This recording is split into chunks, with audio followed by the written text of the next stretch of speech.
Hi, I'm Liz. And I'm Jess. And this is Eish, That's Dark. Let's get into it.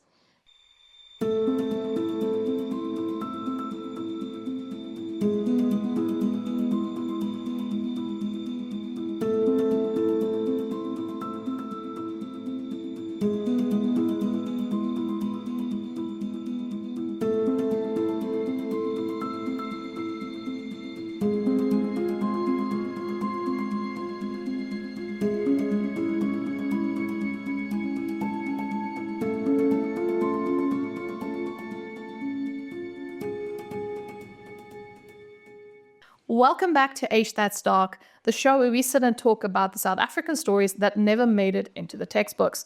I'm Liz, I've done the research, and I will be leading you through the darkness today. I am very curious about what you're going to be talking about today because I have no idea. You told me like one sentence. Yeah. And then I was like, I know nothing about that. And now that sentence didn't give me much. It didn't. I'm putting baby powder everywhere. We'll cut that out. Don't worry about it. She took off her shoes, everyone. And it's winter. As we know, you need baby powder in your shoes for the winter. But yeah, how has your week been going, Jess? How's exams? How's assignments? It's been really, really hectic. I've got a lot of work pressure and a lot of varsity pressure. But yeah, I just need to get the assignment submitted tomorrow. And then I've got more on Saturday. And then I should be fine. Hopefully. We'll see. Great. Right. That means literally, oh no, I was just stressed from work. And so bad, in fact, that yesterday I slept almost the whole day. Oh my gosh. I was awake, guys. Everyone who's listening, we work at the same company. If you didn't know, that's how we met, actually. That is how we met. And that is how we were like, wait, you listen to this podcast? Yeah. And I was like, yeah, you listen to it? She's like, yeah. And we just bonded. And then that's how we were like, yeah, let's start a podcast. So it was a nice little kismet, I would say. I don't know if we ever told them that, but I don't feel like think we should have. But we're still keeping it very private, obviously. We're not going to dox ourselves. Yeah. Right. So a little memo before we start. This is a big one, so I've split it into 2 episodes. Today will be part 1 and next week will be part 2. And you are going to want to hear both because the story does not end where you think it does. But first, let me give a blanket trigger warning. This is a story about abduction, abuse, and the presumed murder of children. We'll tell it the way we always do. Facts first, the victims at the center. And we will not dwell on the worst of what was done to them. But it is still heavy. So if today's episode is too difficult to stomach, that's okay. What if it is too difficult to stomach for me? I'll get you through this. We'll get through this. We'll do It's always so difficult when it's got to do with children specifically. That's the thing. So I try to avoid those cases, but a lot of the ones that I've been looking into and researching now they unfortunately involve kids or teenagers. And unfortunately, and as much as it sucks, it's stories that a lot of people don't know or aren't aware of until they're here because, as we said in the beginning, most of the stories we did talk about aren't covered in our history, and a lot of them really should be. So this one, I will say it was a really, really big story because it happened just before democracy. Okay. It was before Nelson Mandela was released from prison. So it was a huge thing, but also you would not expect this to come out this way. But let's start in Pretoria. A quiet street, a yellow brick house, and a question this country has been asking for 36 years. It is the 11th of January, 1990. A 16-year-old girl is locked inside a cupboard in a house in a quiet suburb of Pretoria. Her wrists are handcuffed and she has been drugged. The 2 people who put her there, a grey-haired man and a friendly, motherly woman, are somewhere in the house. I didn't know that it was 2 people. It's 2 people who did this. Oh, that makes it even worse. Oh, we have not begun to cover the absolute horridness of this, but also like just a quick note, like my mother actually wanted me to cover this one because of just the conspiracy theories and stuff regarding it, but that will be talked about in part 2. For now, we are just going to give you all of the facts in part 1. The 2 people are somewhere in the house and they believe the girl is younger than she is because of a small stature, the girl that they took, but she is not younger and she is not going to wait for help to arrive at all. Does this have a happy ending or not? For her, it does, but I don't think in her case you can count it as a happy ending. Okay. So she managed to get out of the cupboard, where she darts to get out of the house. She makes it to a road, flags down a passing car, and tells the driver what happened. 4 days later, because of that one act of courage, she will end the biggest child abduction case in South African history. Not with answers, but with 2 gunshots. The man in that house had taken girls before, a lot of them, and he had no intention of ever telling anyone where they went. This is the case of Gert van Rooyen, Joey Haarhoff, and the children this country still calls the missing 6. Today we're going to meet the man, understand exactly how he and his partner worked, name every girl, and walk right up to the moment it all came apart. But let's start with the man who feared God.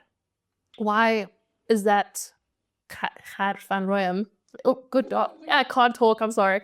I can't speak Afrikaans properly. But why is he named the man who feared God? That seems like an You oxymoron. will see a little bit. We're going to go into his past now, and you will see like he was brought up and the way he presented himself. He was a. Please tell me we learn why he became a piece of human trash that he is. We might, but I don't think it fully covers it. So his name was Cornelius Gerhardus van Rooyen. Everyone knew him as Gert.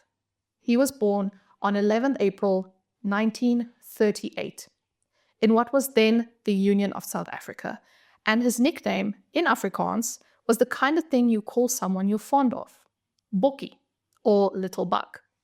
By trade, he was a builder. Reliable information about his childhood is thin. Most of what we know about his early years comes from his criminal record, not from any biography. The record shows a young man who drifted into crime early. In 1954, as a teenager, he was sent to a reform school after stealing a car. The most widely repeated account says he took it to drive from Cape Town to Pretoria to reach his dying mother. A detail that hints at how turbulent his youth was, though I'd be careful not to let that carry any more weight than it should, because this man deserves no remorse. I mean, yeah, I was wondering, I was like, at a spark of sympathy for the fact that he was going to go see his mother. His dying mother, but then I can feel sorry for the teenager and the... Yes. But obviously... already he stole the car, so, you know. Yeah. But also, it all brings into question, why was he in Cape Town as a teenager and his mother was in Pretoria? So he like, was what going to was the reform happening? school. Yeah, but like that can't be a good relationship. That means, I don't know. No, so I Could think... point to a bad relationship between So let's them. say, yeah, so in Restrained one. 1954, it was still very much you would do everything your parents said, and you had to be straight, like student, person, you did no wrong. Yeah. So I think the fact that he stole a car was already like, you've gone too far. I mean, that would be the fact if it was my kid. That's If that was my child, I would be like, excuse. I wouldn't send them away because I think that is pushing them away. But I would be like, listen, you are going to do some serious community service, and you are going to make sure that you make money and you pay those people back whose car you stole. But once again, I'm not a mum at the moment. But and you know what? I cannot speak. Maybe I'll change my mind later. So in 1960, he was convicted again, this time for stealing motor spares and clothing. so he's got a thing for cars. I think he has the things for cars, but you'll see also like how he goes into his things. Does it like build up? Is he like I can't remember what the term is, but Does he like get aggressive, or like does his motor become stronger, or those kinds of things? Not necessarily. The thing is, I don't know what this man is about. as you said, there wasn't much. No, everything There else isn't from much his about criminal his record. life. So Exactly. So we'll just have it's so to. confusing. It's very They should have confusing. studied his brain. They should have, but also back then he didn't give them the time to do that, because you'll hear why. So these were acquisitive crimes, plain theft, and at this point, not yet violent. Oh, the word is escalate. Does he escalate? That's what I meant. So I think he does kind of. Oh yeah, well obviously he does too. You know, he's stealing cars and he goes on to Yes. So he escalates into a person, which then abducts the children. yeah.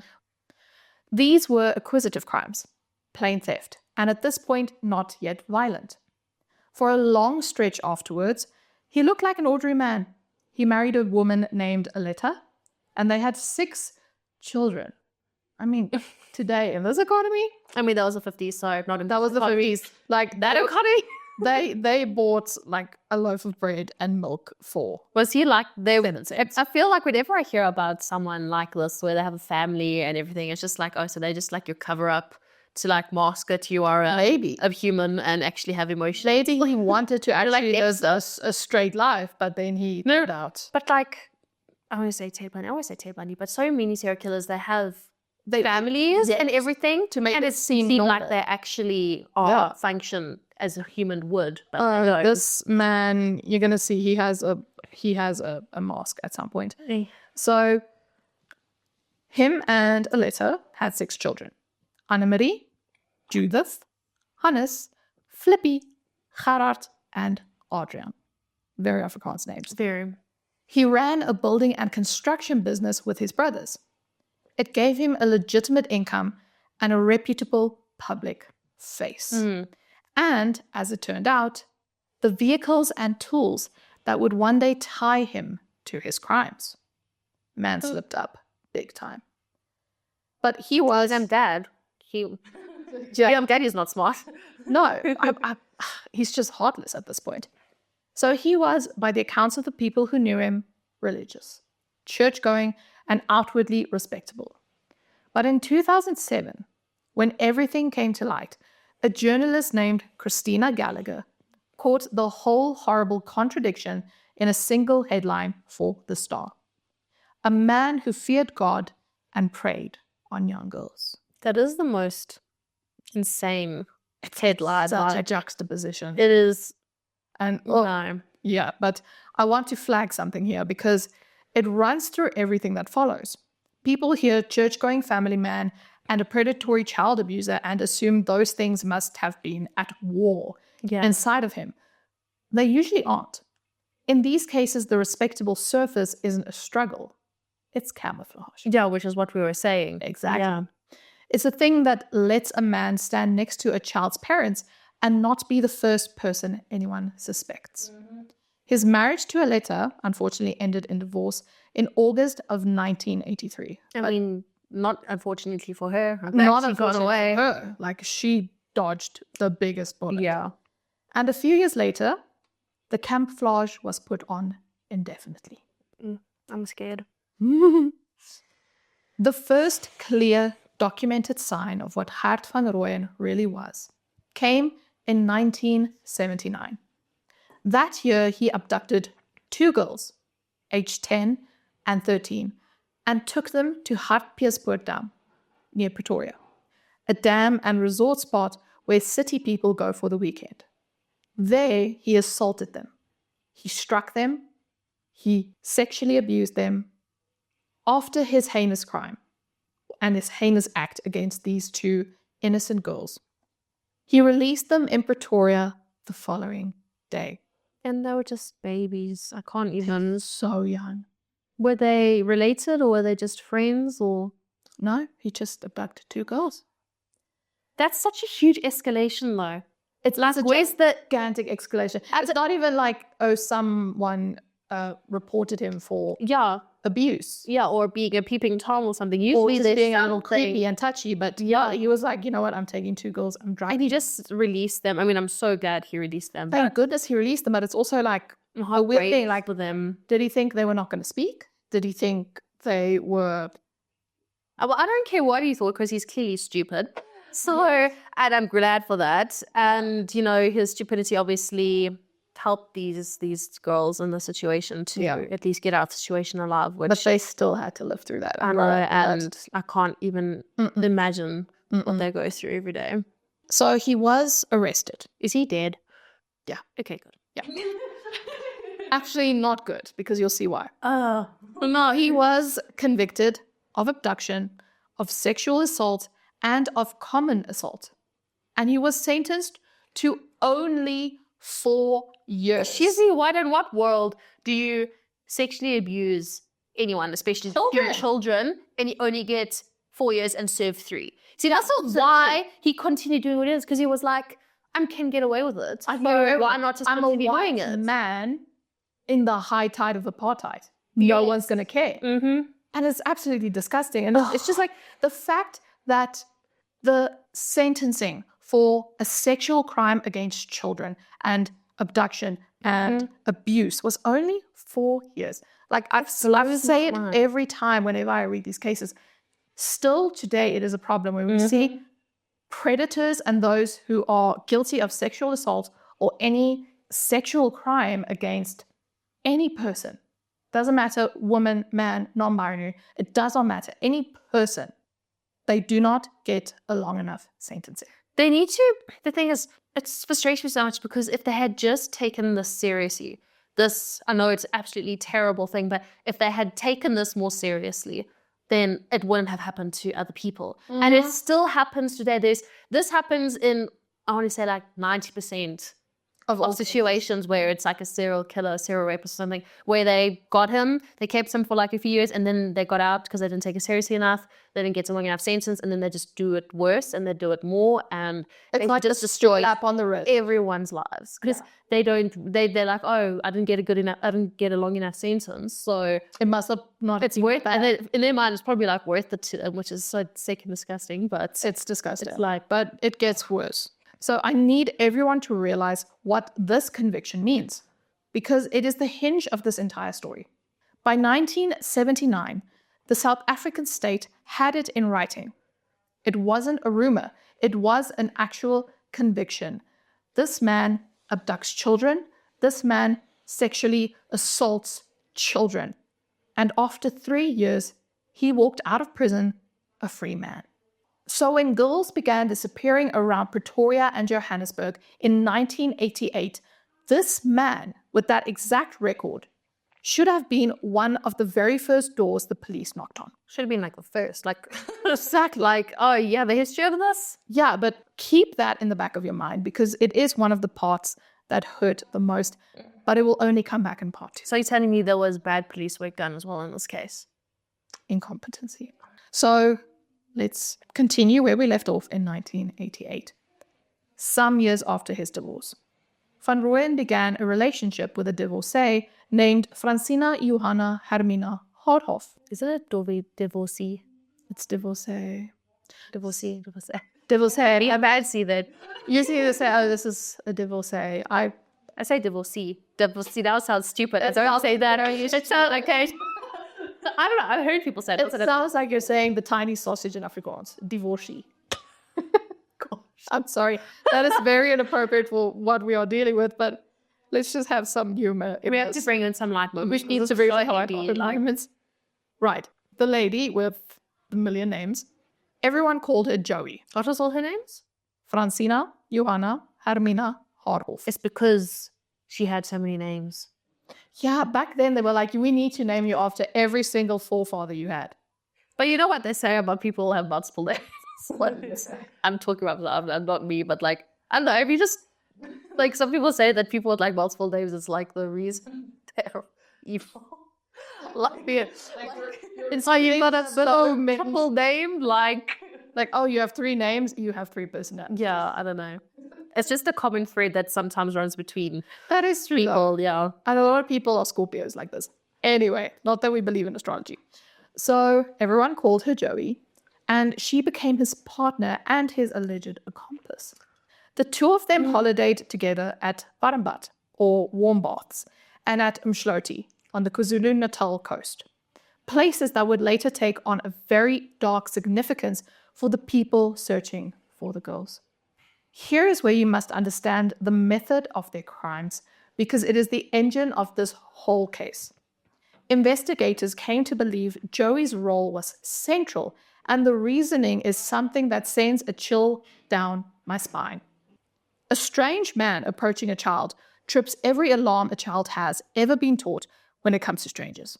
I mean, I want to say that God, you get taught stranger danger as a child, just in general, strangers, but like it's especially to do with men. With men, know, like you're like, mm-mm. And I feel like because mothers have got such a nurturing aspect to them naturally, people don't necessarily think that a woman will be capable of stuff. So when they are, it makes it even worse. That's the thing.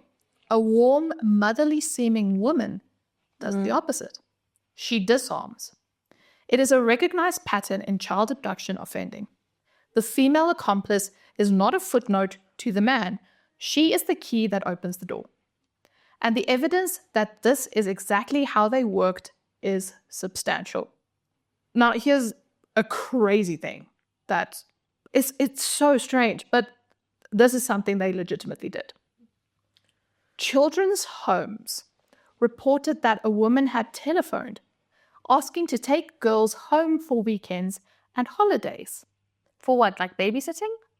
The couple formally applied to foster children and thankfully were refused. Oh my gosh. At the end of 1989, a 14-year-old girl from an orphanage in the Orange Free State, one of the old provinces, spent the Christmas holidays with the couple. And in the final abduction, the one that broke the case open, it was Joey who physically did it.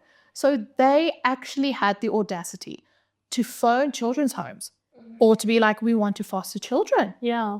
Because this is something they both wanted. Not just Gert, but Joey as well. Ugh, it always makes me so sick. Like, how do you get two evil people at the same time who meet each other? I'm like, So what are the odds of that? But it's just, makes me so angry. It is. And I'm like, ugh, Yeah, no, it's disgusting. disgusting. And I just hate them. And they are terrible. And they can Rot in distress. Oh, that's nice. I was just going for rot in hell. You're like, rest in distress.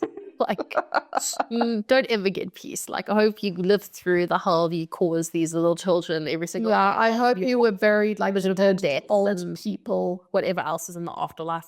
Yes, or that burial Live method through where that. they built or they buried you like standing straight up. But then for people who were not part of the church or who did heinous crimes against the church or was excommunicated, they buried their faces facing away from the sunrise. So This. it's an old burial technique that Yeah. they used, I think in the old English days, Yeah. where someone obviously did a crime and you were punished for it. They would bury you. Sometimes they would bury you facing upwards because that was just more economical in a very small graveyard, or you would be laying down. But they never let your feet face the rising sun. So you would only have darkness for the rest of your life. I like that. Yeah, They I must like always that have too. darkness. No light. They don't deserve it. They don't deserve anything. They don't remember. Okay, so picture the partnership. A woman who could win the trust of children and the institutions meant to protect those children. And a man with a private house to hold them in. That house was at 227 Malherbe Street in the Capital Park area of Pretoria. The press would come to call it the House of Horrors. Is it still up? They did demolish the house. Okay. Well, that's good. I'm glad that Yes, they so I think it went back to the bank, and the bank then decided to because it's demolish like the house.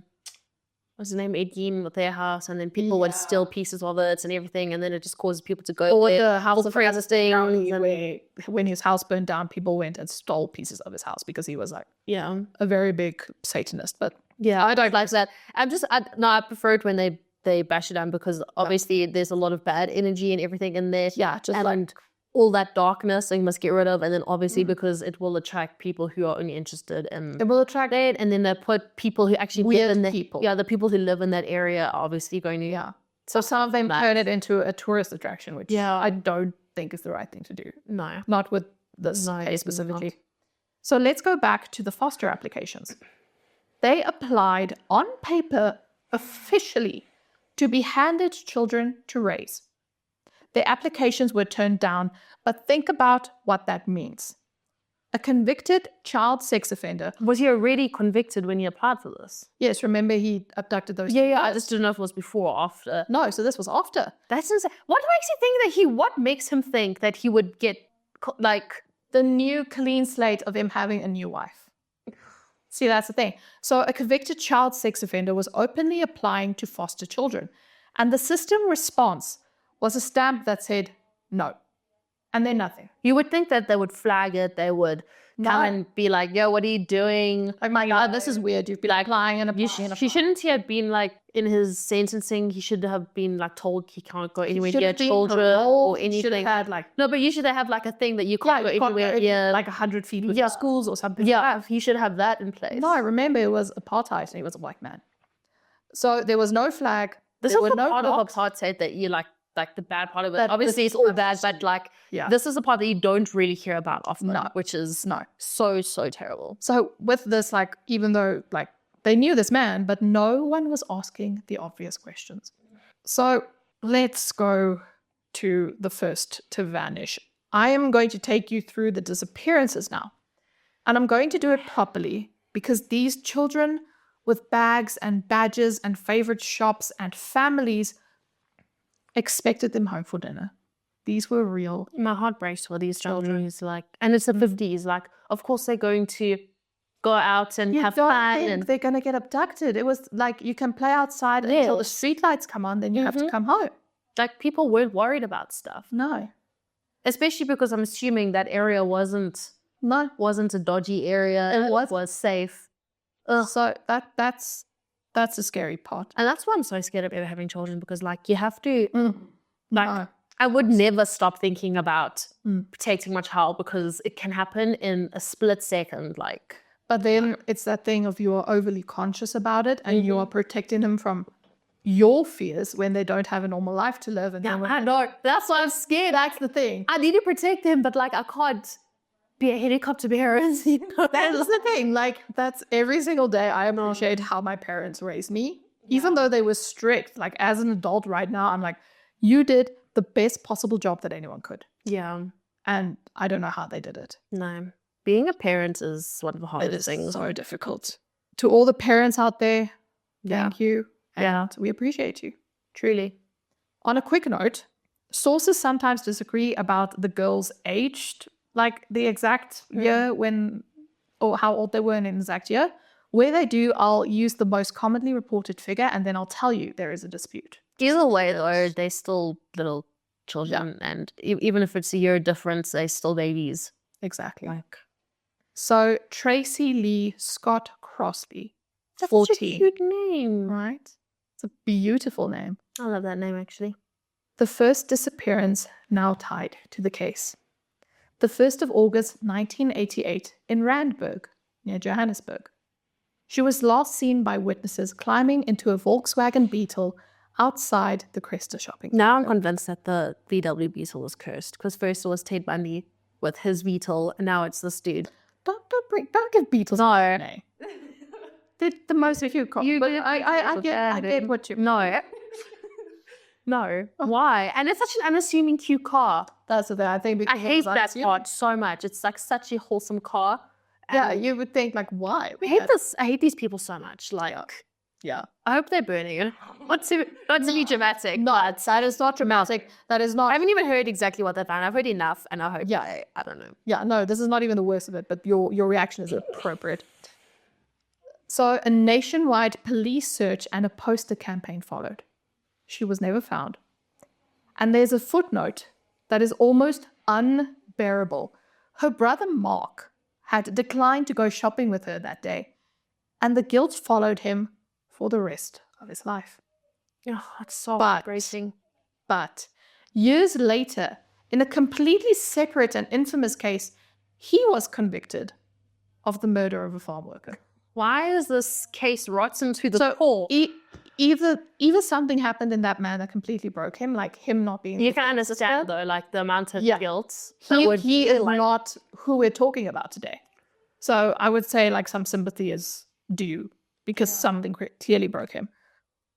But that just shows you also how far-reaching this case is. Like it's not just the victim who's affected. It had the whole family on the entirety of South Africa. Yeah. So let's continue. Fiona Harvey. Also such a sweet name. Oh, she was just a baby. 12 years old. My cousin's 12. I'm like... That's the thing. Like, my nieces are still very, very young, but they're reaching, like, 10, 11. And it's... It feels... You just see how small they are, and, like... You see how small they are. You see how innocent they are. You see how much full of life they are. And everything that they still want to accomplish in their dreams and their goals and everything they should be able to do. Exactly. So I don't want to think about it. The 22nd of December, 1988, in Pietermaritzburg, KwaZulu-Natal, just before Christmas. Christmas. By some accounts, she'd walked out to buy milk. Her case mattered forensically because a white Ford Bantam bakkie, a small pickup truck, used in her abduction, reportedly carried an advertisement for Van Rooyen's building business. It's so dumb. One of the first threads to Identify him to the case. It's like, oh, no, I'm going to take this little girl. Oh, my branding. My name is literally written on the I'm glad he's done. Exactly. He must be caught. So I'm not sure if this is Joan or Joanne, but It looks like Joan. I think it is Joan. Yeah. But this is also old South Africa. But let's say Joan Horn, 12. Some sources say that she was 13, but most of them say she was 12. The 7th of June, 1989. So this man is just straight up abducting at least 2 to 3 children a year. And all over the country. All over the country. She was abducted in Pretoria. So KZN, Pretoria, Joburg. Yeah. One of the core cases later linked to the couple by the evidence.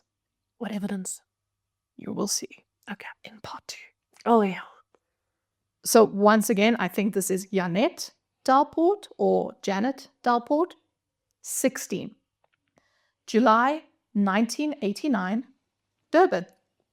So he goes from Pietermaritzburg, which is in KwaZulu-Natal. He does this so frequently as well. I'm just looking. Pretoria, Durban. It was August 1988, December 1988. Then it was June, and then July. And now we have 1989 again. So it was like literally a month apart. So she was taken in Durban, taken from a shopping mall by a blonde woman. Mm-hmm. But Janet was found, wandering, distressed, physically unharmed. Thank goodness. She survived. We'll come back to her in a moment because her survival in this story is not a small thing. I don't think it would be a small thing no matter what. No, because these people were evil. Exactly. And then we have Rosa Peel. She was 9 in the mid-1989 in Alberton. Also just in the same 2-month period. Exactly. Her name comes up alongside the others, but her case stands apart. It is the one disappearance from this period that was never forensically linked to Van Rooyen and Haarhoff. Whether she was their victim or an unrelated tragedy, it has never been resolved. I name her anyway because she is still gone and she is still somebody's child. Yeah, some people, the family is still mourning her loss. Exactly. On the 22nd of September, 1989, in Kempton Park, which is right next door to everyone, 2 friends disappeared on the same day. Odette Boucher, 11, and Annemarie Wappenaar, 12. Her name could also be Anne-Marie. I do apologize if I mispronounce their names. Their case produced the strongest physical evidence of all. Items belonging to the girls were later found in Van Rooyen's home. Odette's address and phone number on a slip of paper hidden under a garage carpet. Her class captain's badge, her yellow bag, was in their house. These are such things of a little child, It's small little items. Mm-hmm. And Annemarie's address and house keys. So beyond the shadow of a doubt, they were abducted by this man. Yeah, and also you can clearly tell that they had no other intentions, but just to abduct these children, because they could have gone to the house, they could have robbed their house, they could have killed their parents, they could have done anything with that information. They could have held the children hostage and asked for a ransom. Yes. But no, they just abducted them for the sick pleasure or thrill of it all. So something genuinely sinister happened. On the 29th of September, Annemarie's mother, Kobie Wappenaar, received a letter that appeared to be from her daughter, saying she and Odette had run away to Durban with some boys. Mind you, they were 11 and 12. What? I would be like, that is ridiculous. My child would not run away with some boys to a completely different province. And also, police probably believed the letters as well. Well, I don't know. I don't know anything about it, but that's the thing. A similar letter from Odette arrived about a week later, but both had been posted on the same day, the 23rd of September, in Durban. And the envelopes and the writing paper were later found in Van Rooyen's home. The letters are widely believed to have been written under duress. Oh, so those they girls had to write their own letters. And that was an attempt to make the two people, or the two families, and the police stop looking. But who would ever do that? I feel like even, okay, I'm married. Apartheid. But even if you did that, even if you just disappeared and you wrote a letter to someone, to your family, or sent a text or whatever, being like, sorry, I'm running away, bye. They would not believe you. Even if it was in your handwriting, they'd be like, we know you. Families know their children. Families not know. only are they tiny children, but families know their children. They wouldn't just do that. Yeah, and at 11 and 12, you're like, bye, we're going to KwaZulu-Natal with some boy. Yeah. No, this will absolutely not. No parent would allow that. And also no, well, I mean, I don't know what goes on in a 12-year-old and 11 years old. Okay, but also this was like 50. This was years ago. apartheid. This was apartheid. Yeah, so there was also a lot. Exactly. I feel like it was even less encouraged back then than it would be now. Yes. Less acceptable. It's not acceptable now, but even less acceptable. And also they had the whole world at their feet and their parents could provide for them. Why would they do that? So on the 3rd of November, 1989, came Yolanda Wessels, 13. Some sources say 12. Her case is distinct because of a direct personal connection. And this, it sickened me. Yolanda was Joey Haarhoff's own niece. So she was literally related to her. Yes. And she didn't give a damn. She was like, that's just another example of what a psychopath, I'm not diagnosed people, what a psychopath though, these people are like, how could you be a human or have any feeling if you could literally do someone, well, that to any child, never mind someone who is a blood relative of yours. I'm sorry, you have no soul if you do something like that. That link has fed decades of speculation about what Yolanda might have known and why she became a victim. Maybe she saw something she wasn't supposed to see. Exactly. But the truth was never established. This makes me sick. So let's get to the girls who got away. 2 girls survived this, and both of them matter enormously. Of course they do. Janet Dalport, 16, taken in Durban in July 1989 by a blonde woman and found afterwards wandering and distressed, but alive. She is living proof of how their method worked. The unassuming woman did the approaching. And then on the 11th of January 1990 comes Joanne Boyson, 16 years old, or Joan, thank you. Joey Haarhoff approached her in Church Square in the center of Pretoria, by some accounts winning her trust as a concerned older woman offering a lift, and took her to Malaba Street. How disgusting do you have to be to do that?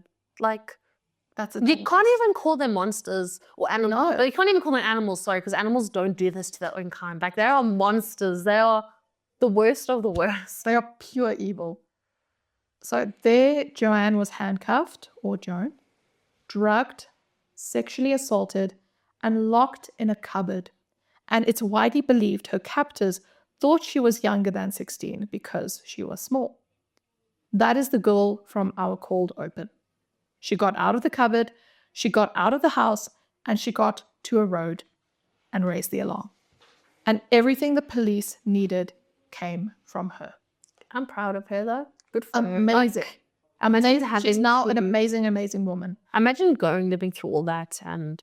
At 16 years old. Yeah. She was fighting for her life, and that's something I hope one day. But actually, sorry, talking about a survivor of this, there's actually a story when I cover, I can't remember her name, but she was abducted and she lived in this abductor's home for like forever. And she like remembered absolutely everything about the situation. And then when she did escape, she remembered everything, like where she got, where, whatever. And then when she told the police, they didn't believe her because they're like, no, she's too calm about this. Like, this couldn't have actually happened. And I think it's happened more than once, actually. I need to find out, but I really want to, like, obviously they did investigating, but initially they were like, no, she's too calm. Like, how could she have recalled all this stuff. Who the heck do you think you are to react like she's too calm about? People handle and deal trauma. Yeah. They deal with it. It's like the people who make sure they do certain things when they're being attacked to make sure that like, oh, if I do die, then they're going to know I was here, or they're going to know it was me or something. It's like, I don't know how they keep their wits, but they do. And like, you can't be like, no, sorry. Sorry, you're a little too calm about this. Let me go home and stop bothering. Start freaking out a bit and then come back. Stop using public resources for everything you play. That is disgusting. Yeah. I hate that. But also within that same thing, I hope that I one day have the wherewithal. Like, Well, if you this don't, happens, because I don't want that to happen. But for anyone out there, if that happens, that you have the wherewithal to be like, I need to either get out of here or I need to let people know what happened. Yeah. I need to leave behind. be able to think like that in the moment. Exactly. Like even while you're escaping, pulling out some of your hair and throwing it on the carpet. Yeah. Okay, so acting on Joanne Boyson's account, police put the house on Malaba Street under surveillance. I'm glad. So luckily they believed her, but also she was clearly distressed and handcuffed. Was she handcuffed?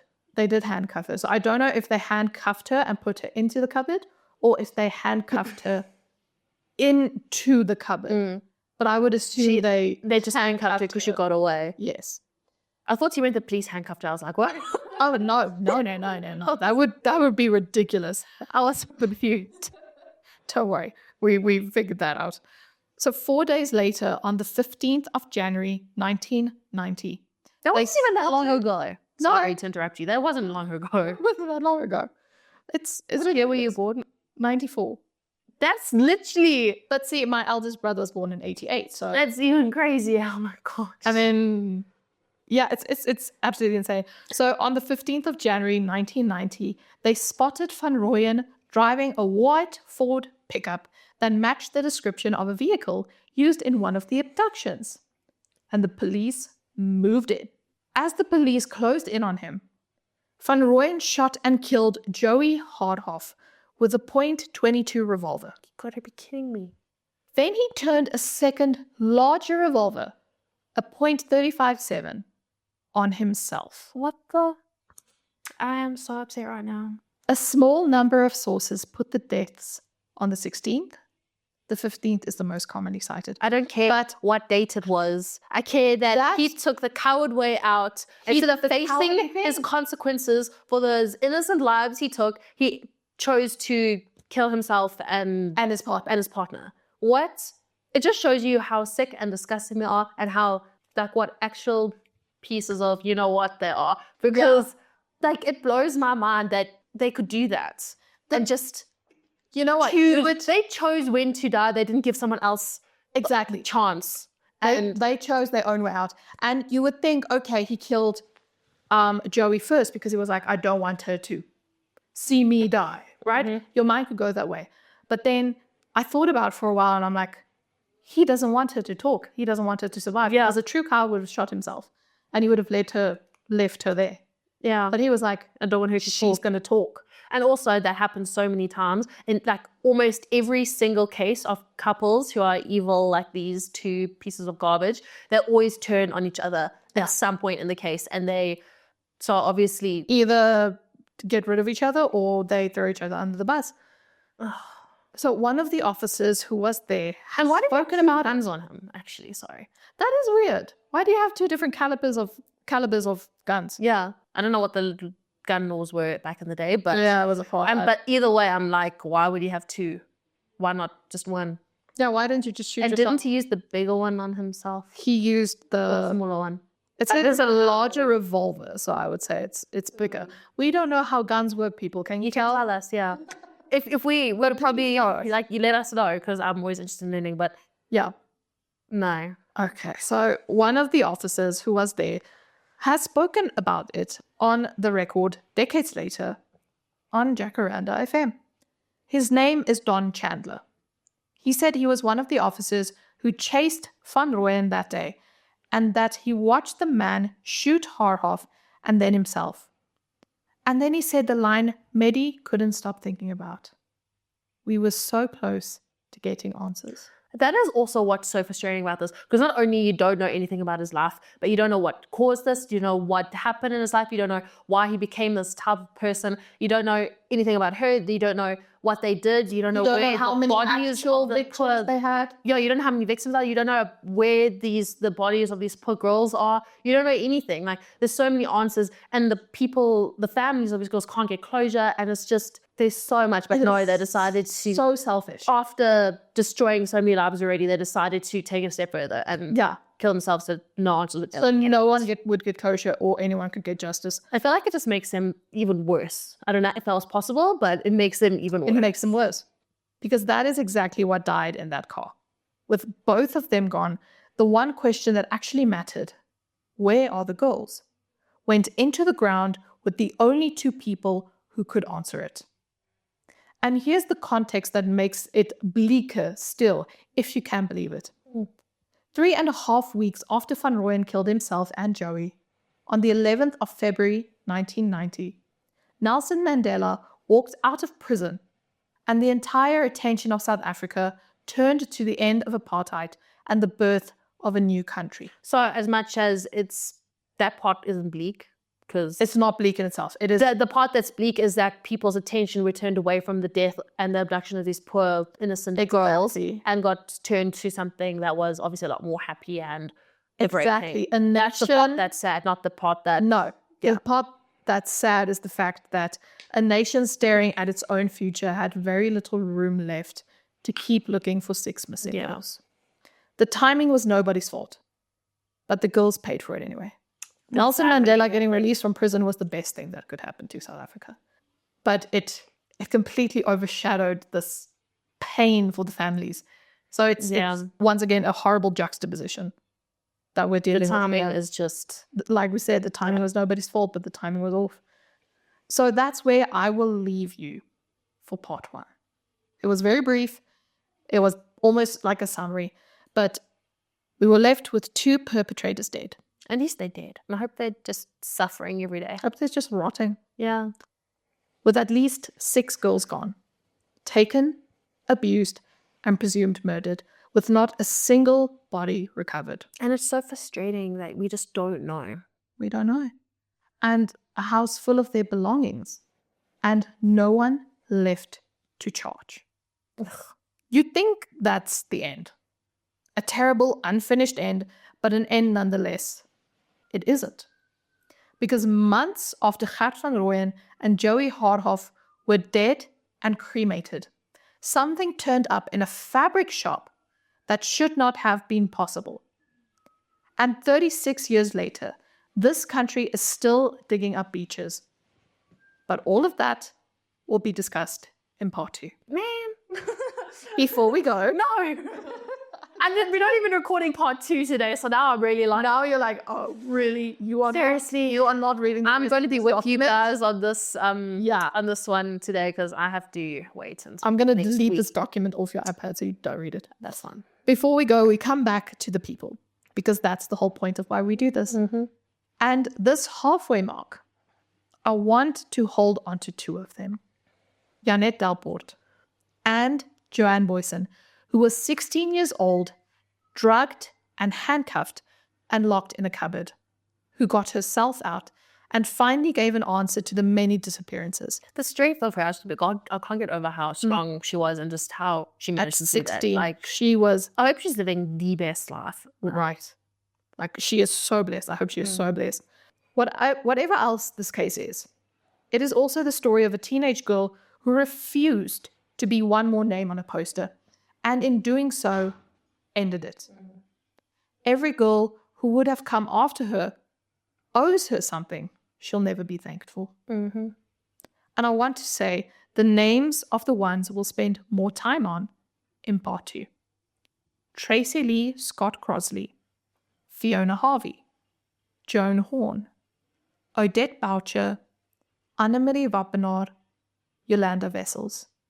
We're not finished with them. We're not anywhere near finished. I'm on the edge of my seat. And that is part 1 of the missing 6. Next time, we'll talk about the note that shouldn't exist, the theories that won't die, and 36 years of people refusing to stop I looking. feel like when I go to the beach now, I'm going to be looking for people who are looking. Right. Even though I have no idea what they're looking for. I don't know what's happening. I'm going to take a very big net I'm and frustrated. yeah. First, I'm frustrated because the story is terrible and heartbreaking, and then frustrated because you won't tell me the ending of it. You have to wait. Thank you for listening to Eish That's Dark. If this is sitting with you, come back for part 2. Please do. Recommend us to someone who might find this interesting. To anyone, everyone. Anyone and everyone. Yeah. And please tell us your stories, whether they are a listener tale, whether they are a recommendation, or anything. You can send them to us on aishthat'sdark@gmail.com. Or if you want to see any pictures or any information about the cases we've already covered, you can follow us at Eish That's Dark on Instagram and TikTok and on all podcast platforms that you listen to us. Yes, you can listen to us anyway. I think so. And that's us for today. Stay safe and stay skeptical. And maybe don't. Once you've convicted a man of abducting and assaulting 2 little girls, let 3 years in a cell be the whole of the story, and then act surprised when he picks up where he actually left. It still makes me so angry, but it's fun Ugh. because we will see you in the next one. A very frustrated bye-bye. Bye.